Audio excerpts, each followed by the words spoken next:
God never gave anybody a land without mountains to surmount. Good morning, you're welcome to Daily Dose. On this episode, I bring you a word from the Lord, Numbers chapter 13, from verse 27 to 28. So they told Moses, we explored the land and found it to be rich and fertile.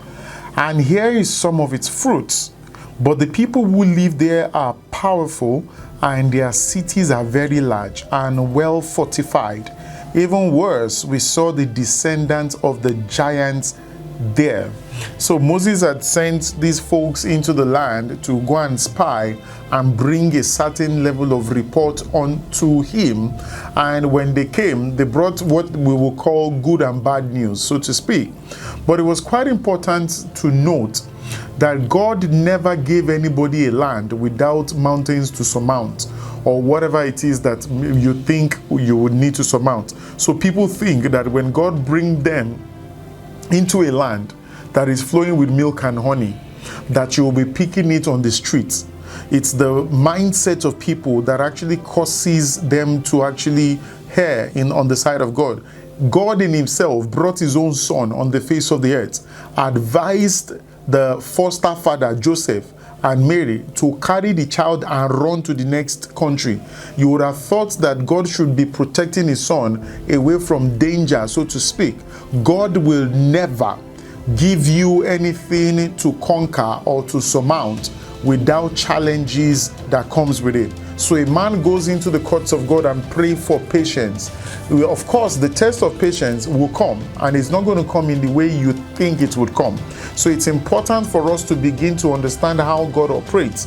And it takes a eyes that see, or eyes that see correctly, and ears that hear correctly, that know that this is God. Jacob ran away from his own house. He landed in a particular place. It took God to appear to him in his dream to say, alas, God was here all the while.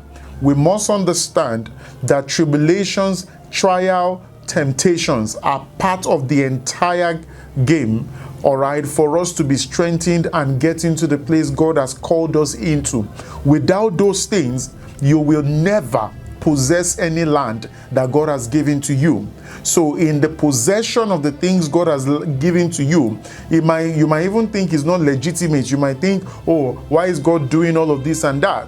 It is in the will of God that for you to enter into the place that he has destined for you to enter, you will surmount challenges. Some of the games that we play are also patterned according to the dictates of God. There are levels to surmount before you can get what they call glory. And so these folks understood, and two of them who understood that this is the pattern of God. So when Caleb was bringing the reports, Caleb was saying something different. He says we can overcome these folks, we can conquer them, let us go at once. But some of the other folks who came, and this is why you will see that when people want to go and cast out demon or raise the dead, they remove people with unbelief from the entire space.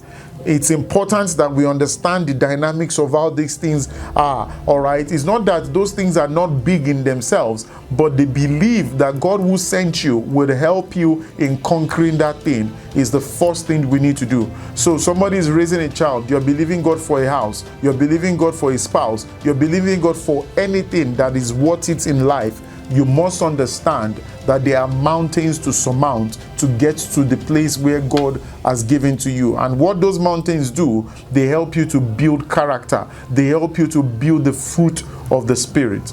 I hope that has helped you this morning. Until tomorrow when I bring you another word from the Lord, please keep liking, keep sharing, and subscribe to this channel. God bless you.